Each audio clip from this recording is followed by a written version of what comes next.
Yes, hi, good afternoon, and welcome to the Women in BIM Career in BIM series, episode 2 for New South Wales. Hi, everyone. I am actually the regional lead for New South Wales. My name is Jenny Zhen. It's actually a privilege, and I'm very excited today to have you dialing in today for a discussion on career in BIM. So without any further ado, let's just start with a bit of introduction of Women in BIM and what we are all about. So Women in BIM, for those that actually have not come across or just new to hear about us, we are actually a global online community with a vision to support, empower, and celebrate female BIM and digital construction professionals. We aim to encourage women in BIM to in our industry to support the needs to bridge digital skill shortages around the world in digital construction capability and deliverables. We value our collective talents. We encourage the sharing of the expertise, and we also try to learn from our experiences and share that across the whole global community. Whether our members are just getting started in their career or a seasoned BIM professional, through the networking, educational opportunities, and industry-leading experts in our core team, the members seek to support each other as we strive to develop a more inclusive industry. We share to encourage each other to grow their skill set and take advantage of this new opportunity across the world. I also just wanted to acknowledge our sponsors. So globally in Europe, we have GliderBeam and i3PT as our sponsors. In Australia, we are actually happy to have Oricon, GHT, and Mott MacDonald as our 3-level sponsors.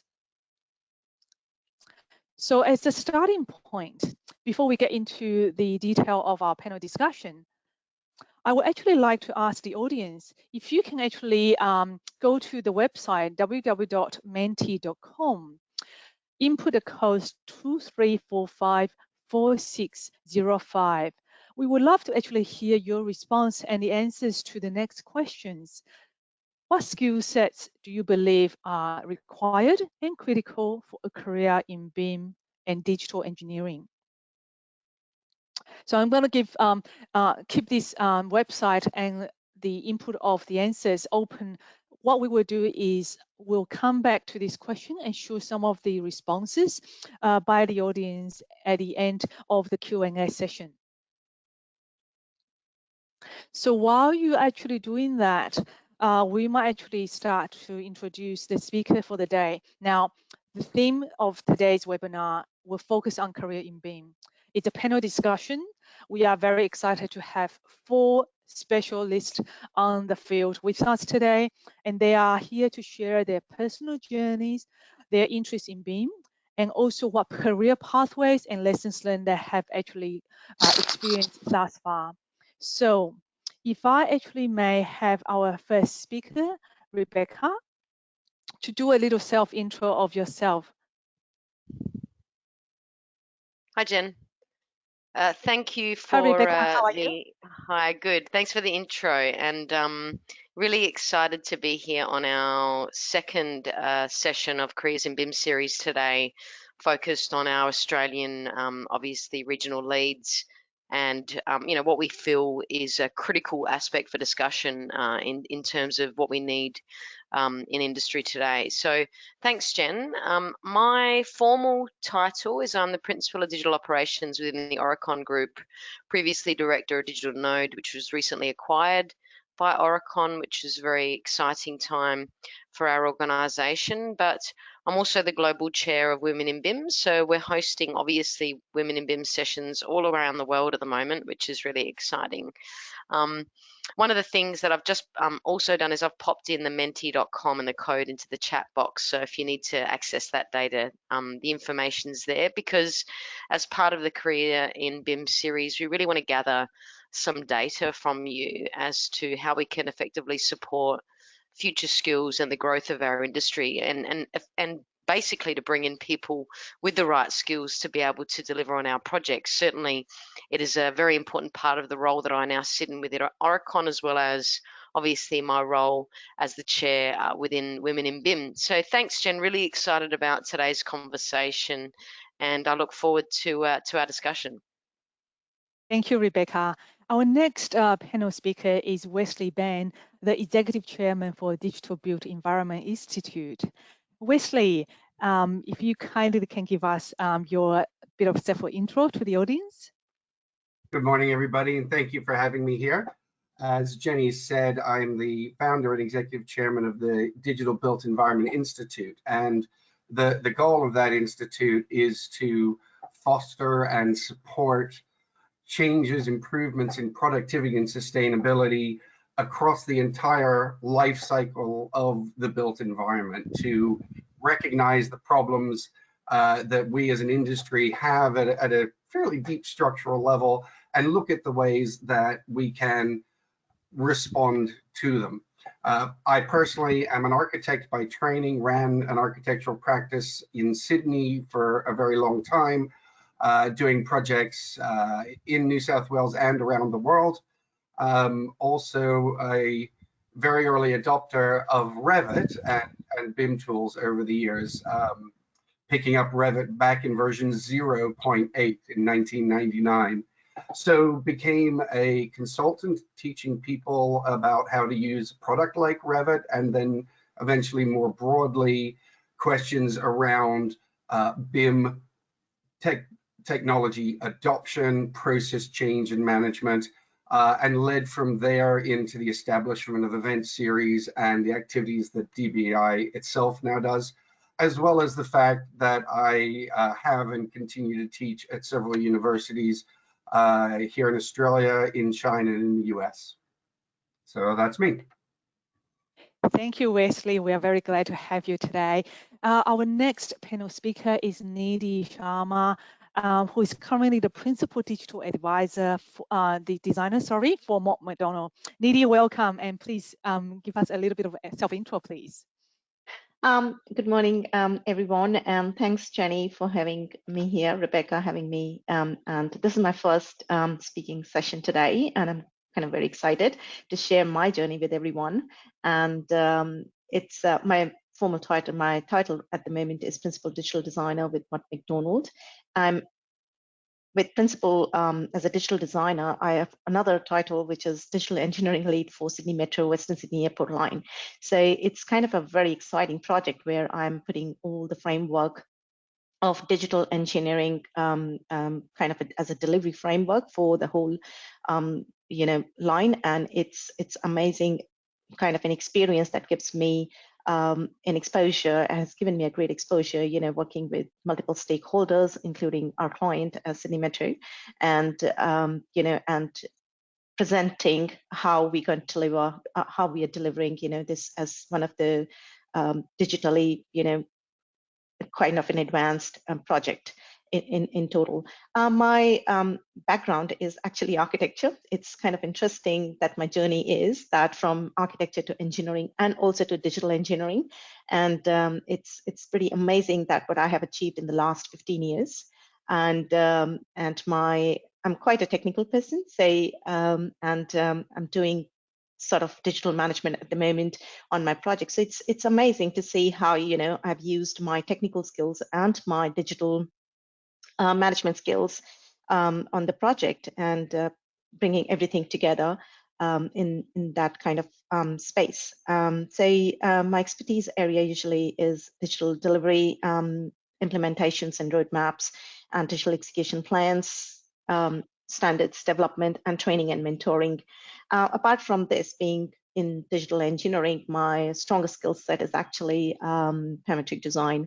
I love mathematics, and I still go back and do a lot of parametric design in my free time, like adaptive components and things that, you can do awesome facades, and, you can use that data and build data into the models and basically extract that data for energy efficiency, sustainability, and all sorts of things. So here I am, and you can certainly find me on LinkedIn and connect with me, and I'm happy to, help young women, to find a path in digital engineering. Thank you, Nidhi. We hope to actually find out a lot more about your experience later on in our panel discussion. Next, last not least, we have Sophie Danford, who is actually the director of her own company, Working Digital. Welcome, Sophie. A little bit of about yourself, intro, please. Hi there. I just want to check you can hear me okay, Jenny. I've had a few bugs. Yep, perfectly. Thank goodness. Yeah, hi everybody. My name is Sophie Danford, and as Jenny said, I'm the director of Working Digital. I have a background. My undergrad degree was in a Bachelor of Science in Psychology and Speech and Hearing, and I also have done an MBA in Project Management. I've worked in strategic asset management in various roles for different organizations for 15 years. And with my experience in implementing asset management frameworks, I was brought into Transport for New South Wales as a consultant to help establish and roll out their digital engineering framework. So that was my, I had no idea what digital engineering or BIM was before I was asked to go to Transport. So I've learned lots in the last 3.5 years. But I really love the challenge of working with a big complex organization and finding ways to improve the data flows between all the stakeholders and the different parties who, have an interest and are reliant on the data and information that comes out of projects. That's me. Back to you, Jenny. Great. Thank you, Sophie. We are very excited. We, even though we come from some similar backgrounds, and some of us, we potentially have 4 of the speakers coming from architectural engineering as an educational background. So for us, there's no delay anymore. We're going to some of the panel discussion, but for the audience, you can see and find yourself on the right-hand side. There is actually a question function. If you have any question for the panel, please input your question there. We will actually have 10 minutes at the end of this session to come back to your questions. It can be generic or it can be targeted to a specific panel speakers. So without further ado, let's go straight into the questions. My first question pretty much is quite broad, but in a way we have seen BIM, which progressed along the industry for quite some times. It's now also being interpreted in a way also called as digital engineering. But what I wanted to actually table the question is that where do you think we have actually progressed and evolved in for BIM and DE in the industry, and what are the current industry-driven roles and responsibility that we have actually seen or encountered? And I may actually direct this question first to Wesley to actually give us some of the learnings and also any statistic and that you see over the years. Okay, thank you. There are a couple of sort of background pieces that I might speak to respond to this, because one of the things that we find is that once you are embedded in this community and in the use of BIM, and you recognize the value of it and how it operates, it's easy to lose track of the fact that in many ways you're inside an innovator's bubble, and that the broader industry as a whole really actually is continuing to lag well behind. So simply being here, registering to attend an event like this, looking at how to advance your career in BIM is actually already putting you slightly ahead of the pack, and that's a very good thing. So there's a couple of things that I talk about. First of all, what are the drivers for those changes, for that advancement on a global basis? And what's interesting there is that when we look at the industry in regional terms, there are really quite fundamental differences that drive it, and that therefore respond to how advanced it is and how it can continue to be pushed. As a for instance, here in Oceania, you look at where things became effective, where they really started in BIM terms, and it was the architectural profession 20 or so years ago, when BIM tools really only were focused in architecture, and they were adopted very quickly in this region. At the same time, the United States with its much larger market and therefore economies of scale in how they do things, the adoption of these sorts of technologies has been largely driven by contractors, by the construction industry. Europe, probably driven as much as anything by the German market itself, but Europe is a much more heavily engineering focused region. Whereas when you look across most of Asia, it's largely driven by asset management, facility management type issues. And what that has meant is that each group, each region has a different way of looking at it. And while it started from quite an identifiable particular discipline or set of activities that were required, what we're needing to see and what we're really just starting to see in the last few years is that broader recognition that in order to be effective in your own particular discipline, you have to be part of a broader discussion that crosses all disciplines. And that leads me to one other quick comment I'll make, again, as background to where we are and what we're doing is Sophie's background image, her lounge room, wherever it is. She has a model from Leonardo da Vinci sitting on a tabletop there. And one of the things that I would argue with what BIM is and what we're trying to do with it, how it's changing the industry, is it's actually taking us backwards a number of hundred years to where we were, which was more effective when we had the concept of the master builder, the person involved in the project who really understood all aspects of what that project was and how it needed to be brought together and synthesized in a more holistic manner to create an effective result. And over the centuries since then, we have progressively split into separate disciplines, small niches of expertise. And what we've got to do with this opportunity now is bring that back together. So I'll pass it on then. Thank you, Wesley, for that insight. I think two things I maybe that gather from that is that we have to actually think holistically, systematically, and cross-disciplinary now, even though we actually may start from different, areas, disciplines, or with different key drivers. We kind of also need to collaborate collectively in order to achieve what this to be effective and ultimately achieve the same outcome and values. My question next is, in a career where we started from the design disciplines such as architecture and stuff like that could be actually a natural progression things to go on to BIM because we see the values in it. Sophie, your background is actually from asset side, and also you have a very different background. I mean, interestingly, it's not necessarily been written as you have seen it. How do you see that changes is going to come into play into, say, potentially in the asset management sector, or how your experience over this engagement with transport has evolved through the last few years? Yeah, I think building on what Wesley was saying, working with transport, Simon Vo really championed the concept of digital engineering.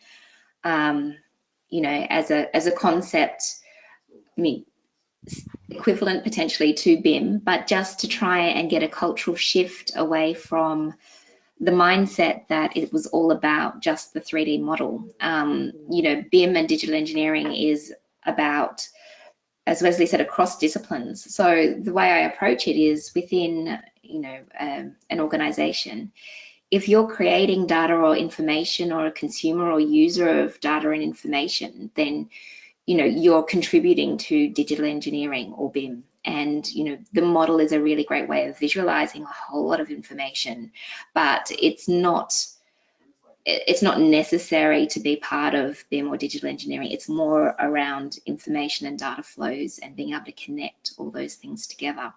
And then, as Wesley was, also alluded to, if you can connect all these bits of data and information together, you then get a really interesting way of, viewing and looking at things and being able to automate processes and move away from doing all that boring transactional stuff and become innovative and find out new ways of doing things. So you're not just focused on the boring transactional things. And I think in asset management, you know, there's a similar sort of pigeonholing of asset managers into maintenance management. Whereas, you know, if you talk to asset managers, they're interested in the whole of the asset life and a much more strategic view of things. And really, you can't do that unless you have really good data and information. So I see BIM and digital engineering and asset management really, you know, they go hand in hand in terms of complementing each other in using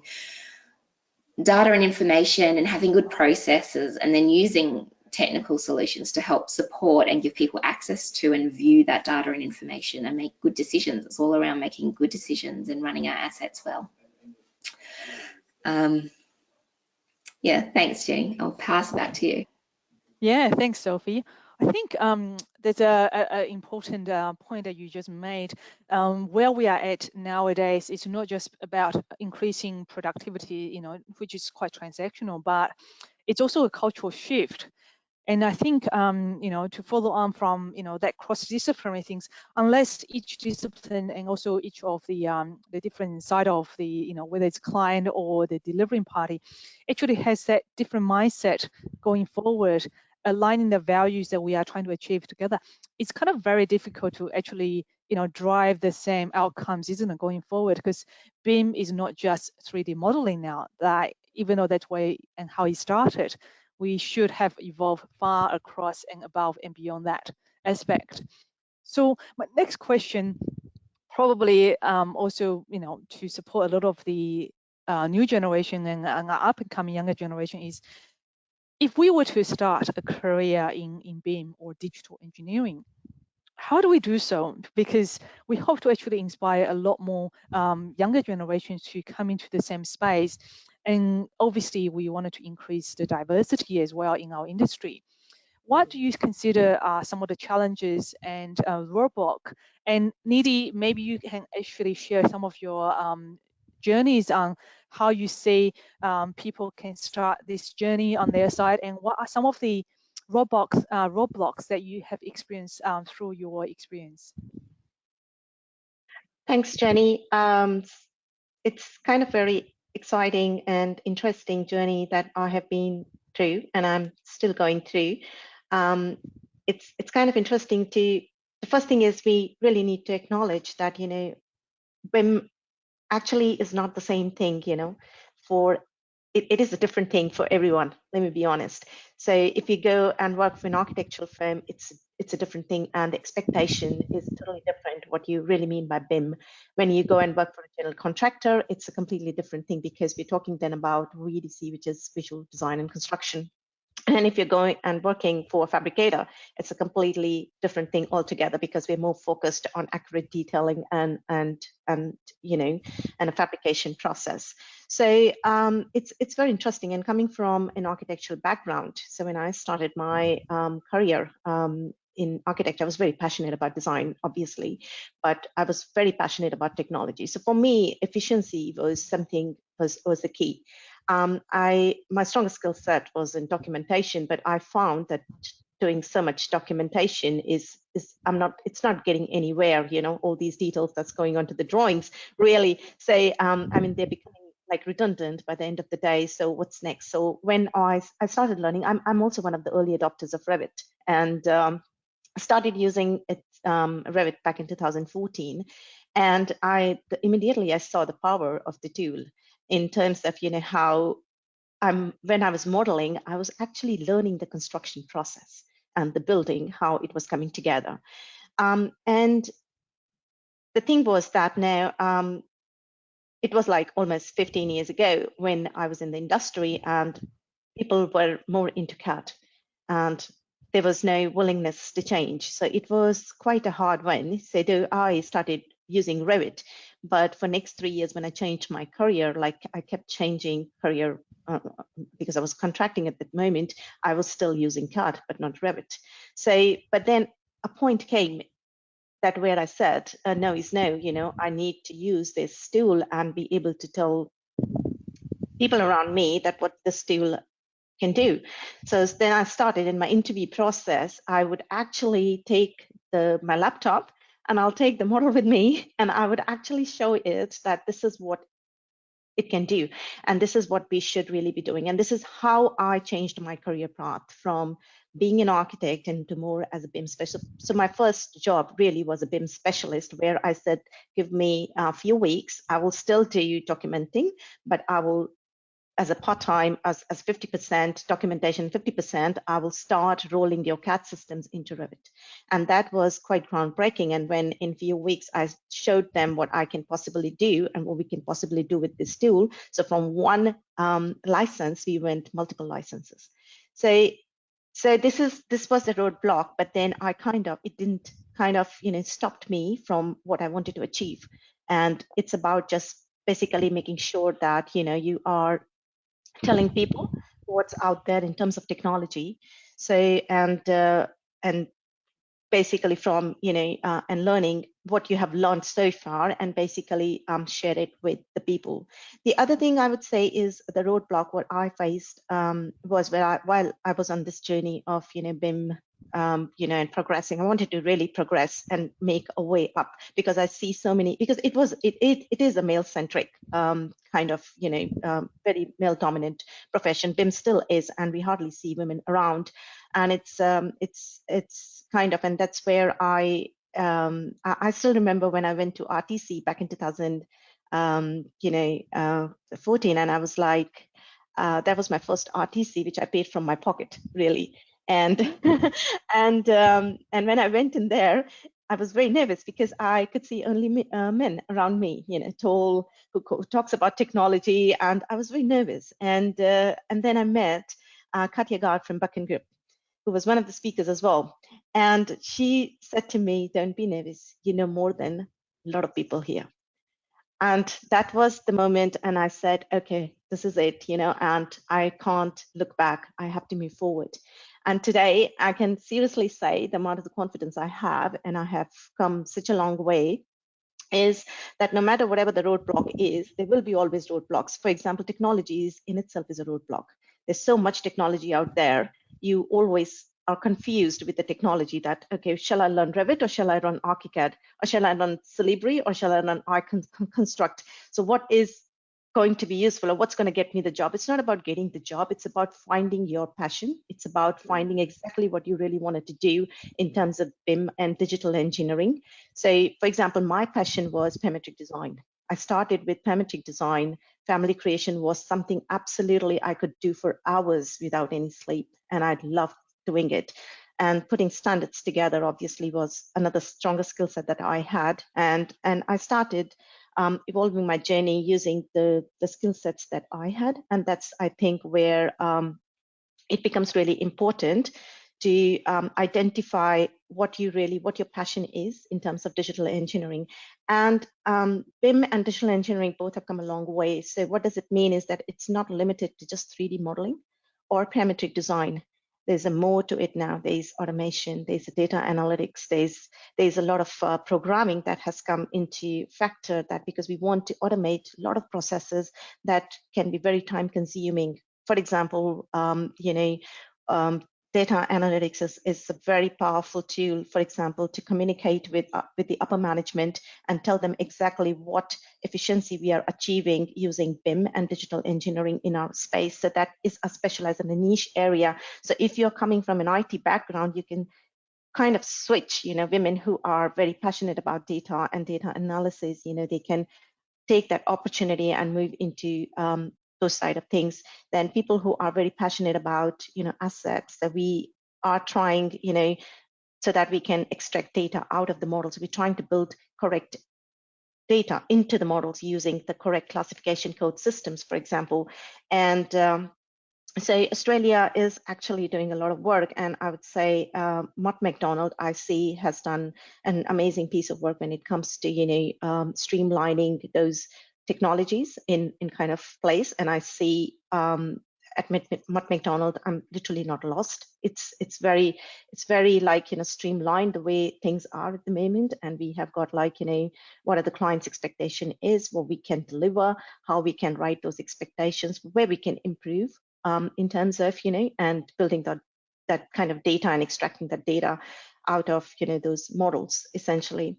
So I would rather say, there will be roadblocks, but identifying what your passion is and moving on with that passion and finding the right mentor, finding the role models who have done this and learning from different people, I think is the key. And now we have got so many platforms to learn from. We have got LinkedIn Learning, we have got Built as a very big platform where you meet people in person. I think this year it's actually happening in live. So, you're actually going to meet people in person, and that makes a lot of difference. Even if you are not sure about what you know, always speak up, because maybe you have an idea that no one has thought about.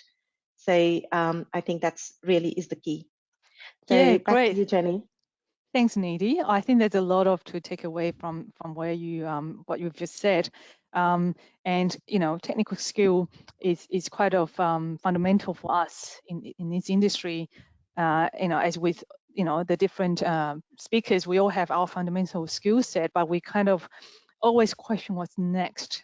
In our what's after what we have learned this, and what's the next passion is. Is it how do we better improve the processes, and also how do we actually better share in terms of future-proofing some of the skills and stuff like that. I mean, Rebecca, as a principal operations kind of advisor, where do you see, in terms of within the organization you are in, preparing themselves to actually grow and build that kind of future skill set or capability on the BIM, if not the digital side, whether it's soft or skills or technical skills. Happy for you to jump in, and also for other speakers to also actually support their answers too.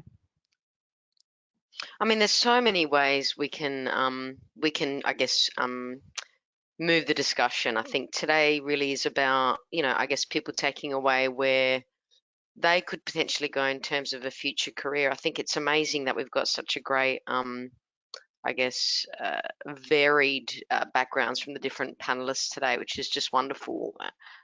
I guess one of the things, or three of the things I want to touch on really quickly, firstly is, one of the things Wes discussed really early about ensuring that, there is effectively that that project lead, the project sponsor, the role of the master builder.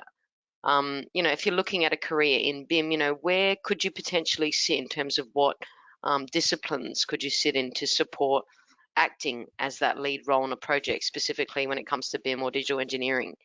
The second thing is looking at, I guess, what it is your understanding is of information management, because certainly, and everybody that knows me knows that I harp on about standards, but certainly when it comes to developing your knowledge, make sure you're across the standards that support information management, certainly the international standards or the 19650 suite, because that really discusses not only just project delivery, but what is the information to be used? How does that information flow between your design, your construction, and then into your asset management? And then what is your specific task on the project? What does that look like? Are you an architect, you're an engineer, and what are you actually delivering, and what does that information look like? So I guess those really key things are really important for me when I talk to young people, certainly when it comes to understanding what's actually going on in this industry today. But I guess the second question, and I'll answer really quickly so other people can jump in, is how do we ensure that we have a diverse and vast and also, people, I guess, from different disciplines, different backgrounds, etc., interacting in a way where we allow them to grow within our organizations. One of the things that I found really interesting quite recently is that when it comes to assessing your people and understanding your people's skills and their I guess their experiences and their education, CVs just don't cut it anymore, right? So you can't just look at someone's CV, allow them to tell you that they can use Revit or they're good at, information management or whatever. I think using self-assessment just doesn't work anymore. And it's one of the things that I've been driving and pushing from the beginning of starting my own company and now, looking at ways I can integrate some of these kind of philosophies through a large organization. But certainly using assessment tools within your business will allow you to understand where the skills are and help people to understand where they want to grow. Ensuring that there is, I guess, a positive outcome to assessing your people's skills and then looking at avenues for them to be able to grow is a really important, I think, an important initiative within any organization. So for me, it's really not about the technology because, I think we all know the technology moves so quickly that we can't really keep up with it anyway. I know that I don't touch the technology like I used to. And it's really hard, to keep up to speed with the way that it moves. I mean, it's one of the challenges I find moving into a very strategic role, but certainly for young people entering, I think having an awareness of the technology, but don't worry too much about being experts. Yeah, if I might add on. No. Yeah, Wesley, please. Yep. Yeah, I think where Rebecca's taking that is absolutely critical, because I firmly believe that from an educational point of view, from a basic starting point of view, if you ask me to teach you how to use a tool, a piece of tech, whether it's a BIM tool or it's a hammer, or you ask me how to teach you to understand how a building gets put together, it's a hell of a lot easier for me to teach you how to use a tool. So that becomes the starting point, sort of a base assumed level of knowledge. Okay, the technology is not the big deal. The thing that we've got to really work on, that we've really got to focus on, is those soft skills. How, as a person working in this industry, how well do you listen to what people are saying to you, and how effectively do you actually hear what they mean? Because those are two different things.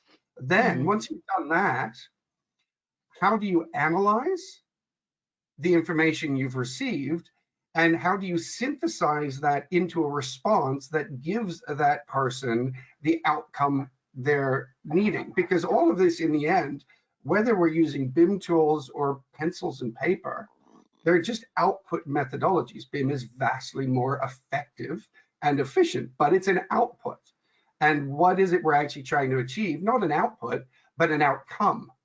We're trying to a particular result. And these are the ways we go about doing it. So building and learning the soft skills that allow you to manage that properly and provide the quality of outcome required really is the biggest and, to me, most important part in what people have to learn and how they have to develop in their careers to be effective. I totally agree, Wesley. I think one thing I've learned along my own journey, also with a background in architecture and now as a digital advisor, is that technical skills, such as technology, they are coachable skills.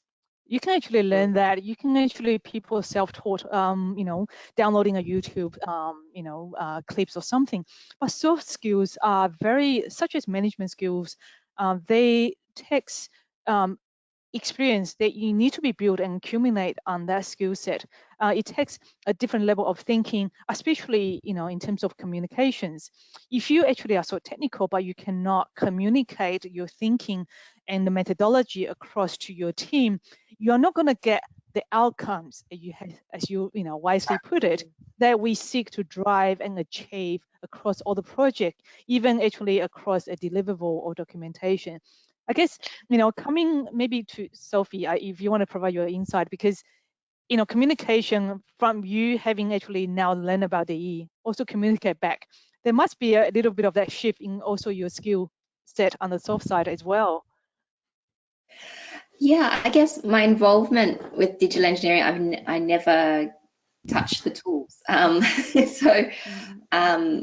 My involvement is really the soft stuff, like listening to what people need and often facilitating a process or an improvement within the organization to get a better outcome and get people talking.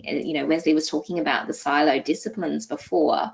It's a bit of marriage counseling and saying, okay, we need to get everyone together and come up with a common way of understanding or approaching or you know, specifying for our contractors what we need to help us do a better job at managing our assets.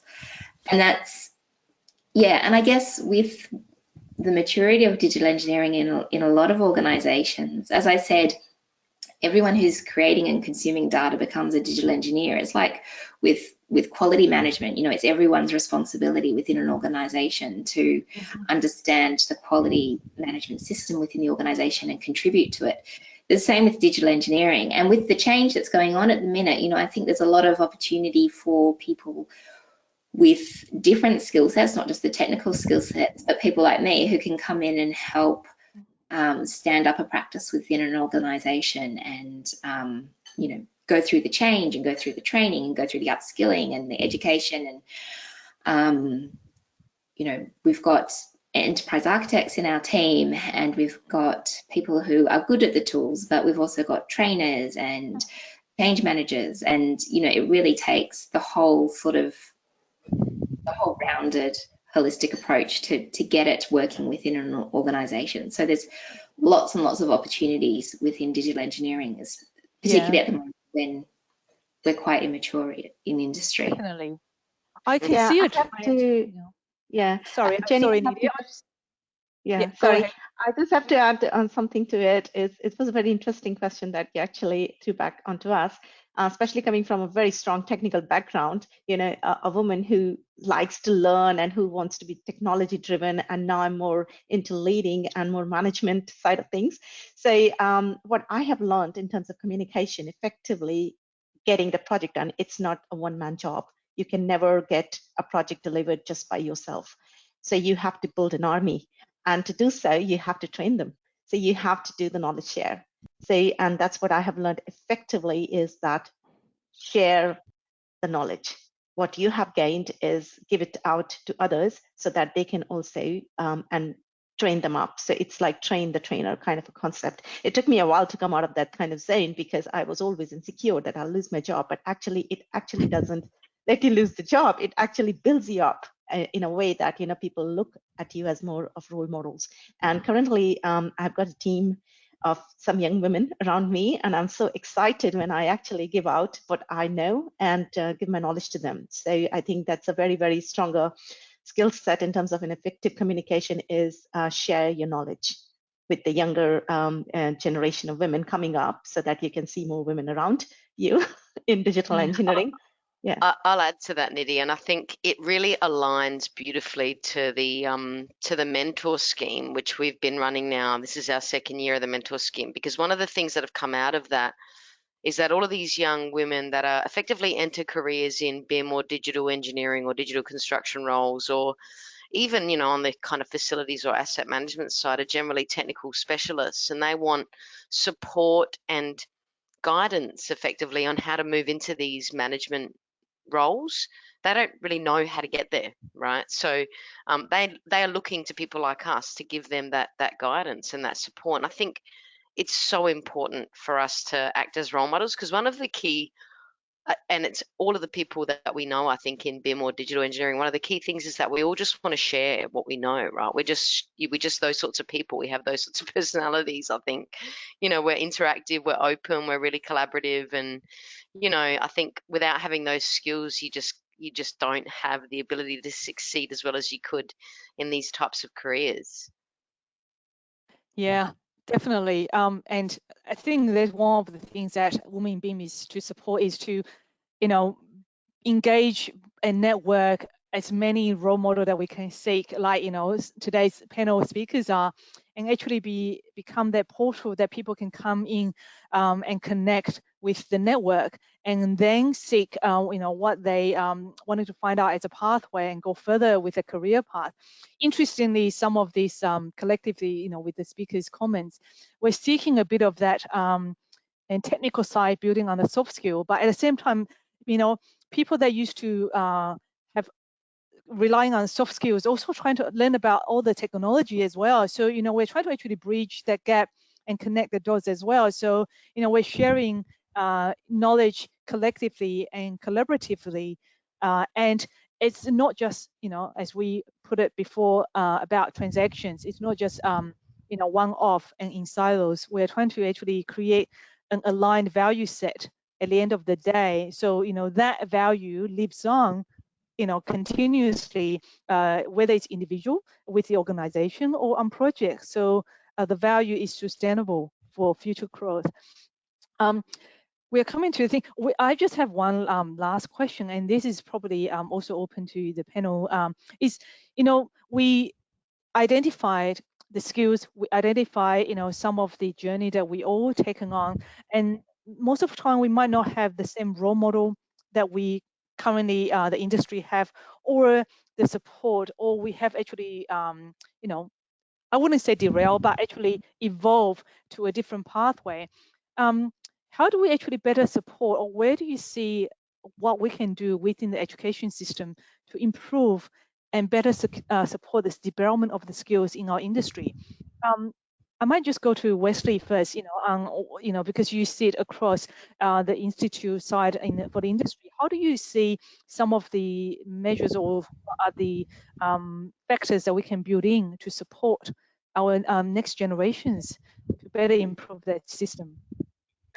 Well, in terms of supporting that next generations, you've got processes like you and Rebecca have already spoken about, the mentorship program that Women in BIM has instituted, and things like that are absolutely critical, because, like Rebecca said, knowledge sharing, it's about passing that entrained knowledge onto those next generations and building on it.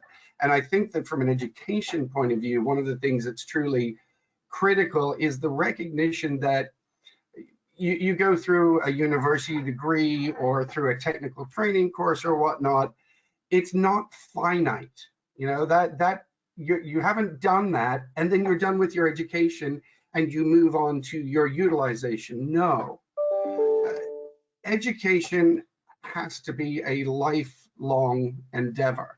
And so what educators have to do is instill in you a love of learning and an understanding of how to learn. And you have to cultivate a habit of lifelong learning. As you said, Jenny, the speed at which the technology moves is frightening and continues to accelerate. So you can't rest on a piece of learning that you have in your portfolio and just say, I'm good to go. It isn't going to last you very long. So we have to inculcate that sense of that joy and love of learning. Needy talking about parametric design and loving to go off in the corner for a few hours at night to do that. You need that experimentation, and that joy of discovery has to become part of who you are. Yeah, and I guess, even maybe inspiring the next generation, even before they get to choose their pathway for university. I mean, Needy and Sophie, do you think we should go even further into maybe the elementary side of the schoolings to actually say, or provide them with a little bit of what, future-proof what the future of the industry is actually supporting in terms of the future skill set, like data analytics or asset management side. Is no longer something that's very siloed. It's very open now, and they're all interlinked. Absolutely. I would like to add to this because I'm raising a young boy at home, and he seems to be quite interested in what I do on a daily basis. He's not influenced what his dad do, but interestingly, he's very influenced with what I do, and he wants to know a little bit more about digital. So from a school level, like he's in year 6 at the moment, and they have been given few kind of exercises in trading side of things. So why not construction and digital engineering them? Basically, we are preparing them for the future. So, I think at year 10, 11, and 12, I think schools should encourage and seriously, bring in some guest speakers, like Wesley, for example, or some really good speakers out in the school and share their experiences and, exactly what and how they can use digital engineering, what actually digital engineering really mean. It's kind of, we talk about digital engineering BIM on industry level, but I think it has to go back to the school level where kids can be a little bit more informed and and can make informed decisions about what they really want their careers, how they want to shape their careers, basically, and they can pick the subjects accordingly. And that's what I see. Yeah, and it's pretty interesting because my son is actually picked up his enterprise project, which is interesting because I'm doing Sydney Metro project, and he picked up a maglev train project, which I'm building with him. So I'm actually taught him how to use Revit and build it in 3D environment and put the magnets in place and count the magnets. It's interesting, and he's so already happy to see that is going to make that computerized kind of the maglev train project and show it to all the students that see how effectively I can count the magnets without drawing them out on a paper or a piece of a paper. So that's where I think the power is, and it should go back to the schools rather, Very exciting. I was just going to add, sorry, Jen, I was just going to add that, with all the work we did over in the UK with the government drivers, there was one program which I fully supported, which was the Design Engineer Construct program, which was effectively exactly what you're saying, Nidhi. It was a program where, and I have to shout out to Alison Watson. If you've not heard of it, I've added the link on the chat in our webinar today. But certainly, the Design Engineer Construct program aims to do that. It aims to bring education and visibility to children in secondary school to enable them to understand what it means to have a career as, an architect or an asset manager or an engineer, whilst utilising and understanding the way that the industry has changed. So it brings people in. I mean, I used to host a number of workshops with these young kids across the UK to really help them understand what that meant, because traditional mentalities when it comes to engineering and construction specifically are still present, unfortunately, within young people. So we need to really remove that bias toward these industries and really encourage them that careers in BIM and digital engineering are really exciting fields to get involved in. Yeah, definitely. I think we can all agree on that. I might just looking at the time right now. There's two questions that has been tabled by the audience, and I will just maybe highlight the first one, and for the speakers to actually jump in. The first one is focusing on, where would you please talk a little bit about the BIM accreditation assessment, especially any references or how we can prepare ourselves for the exam.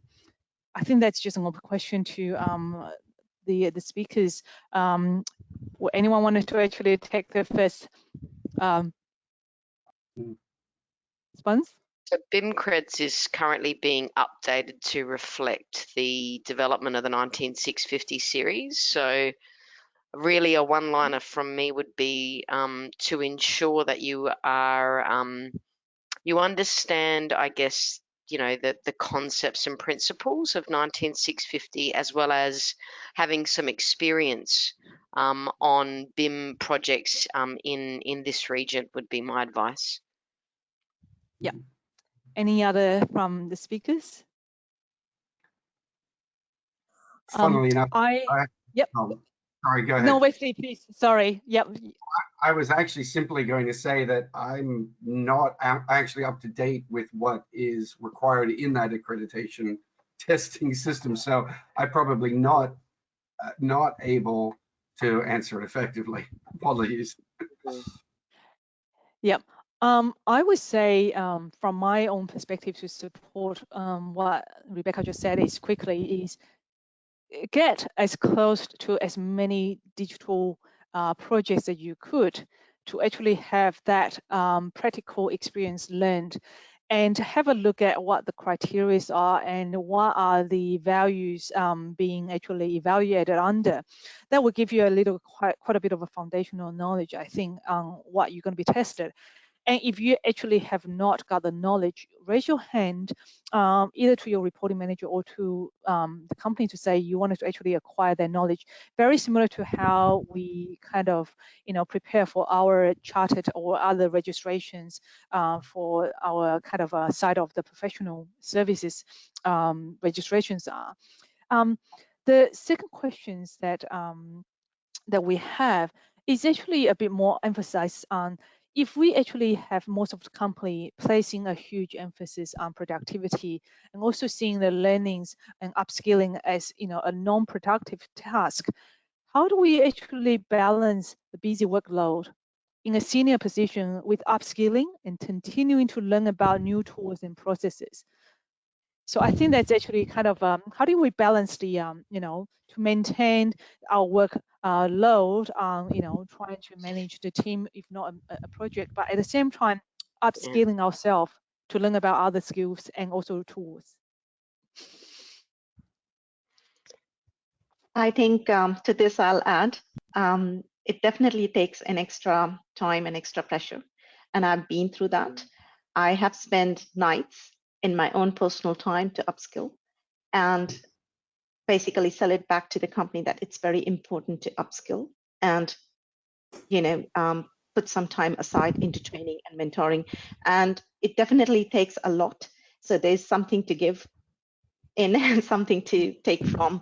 So there's no easy answer to this, just do this as, kind of a thumb rule that, you will magically be able to prove. But yes, it definitely, I understand we all have got extremely busy schedule, but for learning, you have to, I think, spend extra time separately in your own personal time, and then go back to, when you show them that what you have learned and what you are offering to the business, and then basically work with the management that this is very important. I've done this in my own time, but I think for your business to be more successful, it's better that we should allow this much of time for, and this will, and it comes down to then analysis of that, like we talk about data analysis pretty much, so basically, working out, a system in which you can say, okay, well, this is the time if I'm investing now, and this is what my productivity is going to be like in next few months.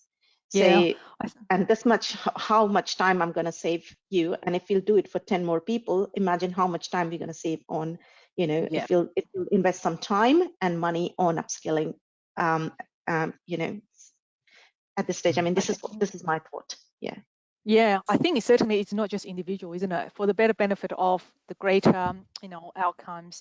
And, I might just go to you quickly, Sophie, because I understand, as part of the cultural shift and also what Transport is driving, they also actually putting some learning modules, isn't it? To actually educate people they are taking this new journey across to understand what fundamentally is all about. I mean, it's only by having that aligned strategic thinking and a vision and objective can you actually achieve the same outcome. Isn't it correct? Yeah, that's true. And I think, Transport's seen the value that digital engineering can bring to the projects and the benefits in terms of project delivery and managing risk and things like that. And so is investing in a program which includes upskilling its people and also its suppliers on how to implement digital engineering for transport projects. And I think government has a big role to play in getting the whole of industry upskilled. It's like we saw when accreditation to 9001 or 18001 came along, and government required that their contractors had that accreditation, and it's it drives industry to roll these things out within their organizations and get their people upskilled and get their management systems in place. And similarly, I think government plays that role with digital engineering and moving industry along by requiring it for their suppliers. But yeah, I think going to senior management and being able to argue and demonstrate the longer term benefit in being able to operate in these new efficient ways. Of course, everything takes change and time and a bit of effort at first, but the real benefits are there to be taken once all of that is done, committed to. Wes, would you have anything to contribute? Yeah, I do. I find this whole question fascinating because it comes back to a couple of base facets of human nature. The first of which is, if it ain't broke, don't fix it. Horses weren't broken, so why are we driving around in cars? Cars are more efficient and more effective way to get places, even though horses continue to work just fine. So we've got to overcome that. And there is a basic resistance to change in human nature. And from what Nidhi was saying about the way that you need to invest the time, what's extraordinary to me is that when you don't know how to do something efficiently, to use the correct tool to do it, you'll go back and use the method you already know, even if it is inefficient, even if it has consequences downstream in your process that is going to harm your process. But you know what? I'm in a rush. I don't have time. I'm just going to throw some drafting lines over the top of my drawing. All right. And I can do that in 5 minutes. So that's what I'll do. All right. But I'm doing it 10 times a day, times 5 people, times a month, right? There are dozens of hours spent with that. Whereas if I stopped and said, I'm going to invest 1 hour in the middle of my workday, let's try not to force it to people doing it at home. That is our nature in the way that we work. But if I invest that 1 hour now in learning how to do that effectively, instead of taking 5 minutes next time, it takes me 1 minute, times 5 people, times months, right? And that 1 hour investment results in 30, 50, 100 hours of savings. And yet I'll just do what I know.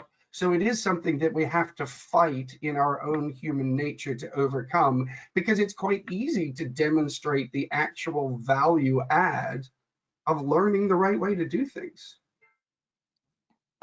I second that, and I just wanted to kind of quickly say that I think one of the things that I've noticed in my career, and any advice I can give, is if you are finding that you are spending far too much time of your own time in, working these things out. I know we all did, because, very much BIM was emerging and digital engineering is still emerging. But if you're finding that you're early in your career and you are spending far too much time kind of investigating new solutions or new tools or new processes, then I think there's something wrong with your organization, because the organizations that will lead the way are those that invest in their people and invest in that time, because, as Wes said, without even having to prove that that time is going to be efficient, we need to be ensuring we allow our people to continue to learn, because otherwise our industry just won't be sustained.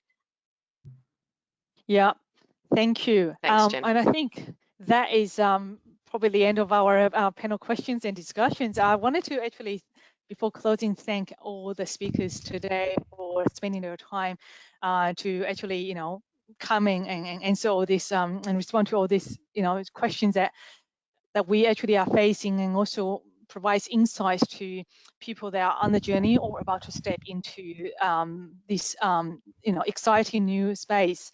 I just want to actually highlight that we have next series up and coming. That's for Victoria. It's actually on the July 14th, and it will be hosted by our Victorian regional lead, Rachel, which is actually on the left-hand side of the screen. In terms of, if you want to find out a bit more information, please actually also go to the website, which is the Women in BIM website. We have sign-up pages for you to actually connect with us and also join for newsletters. We have linking social posts and Twitter. If there's any great ideas and question you wanted to ask, or network, or wanted to find out more about the mentoring scheme or anything, please reach out to that email address on the screen to reach out to any of us. I'm just going to quickly see if we can actually show the result of our mentee session. Rebecca, I think you might have to help me a little bit on that, please. I'll just show you quickly. So I'm going to share my screen, and I'm going to show you quickly. I think one of the key things really for us is that obviously we know that communication is a key driver for BIM. Something to leave you on. Not as many responses as we would have liked, but you can see here the largest number of responses came from people entering, good communication skills or communication skills. Really important insight for us. Yep. Thank you, Rebecca. Jen. And I believe that this session is recorded. If you sign up, you'll be able to find this being posted afterwards, with also the word cloud that we'll be sharing as well. And again, thank you for all the attendees dialing in, and thank you for all the speakers today for joining us for a really, really exciting discussion. Thanks, Jen. Thank you very much. Thank Great you. to be here. Thanks, Jenny. Thanks, everyone. Bye. Bye. Bye-bye.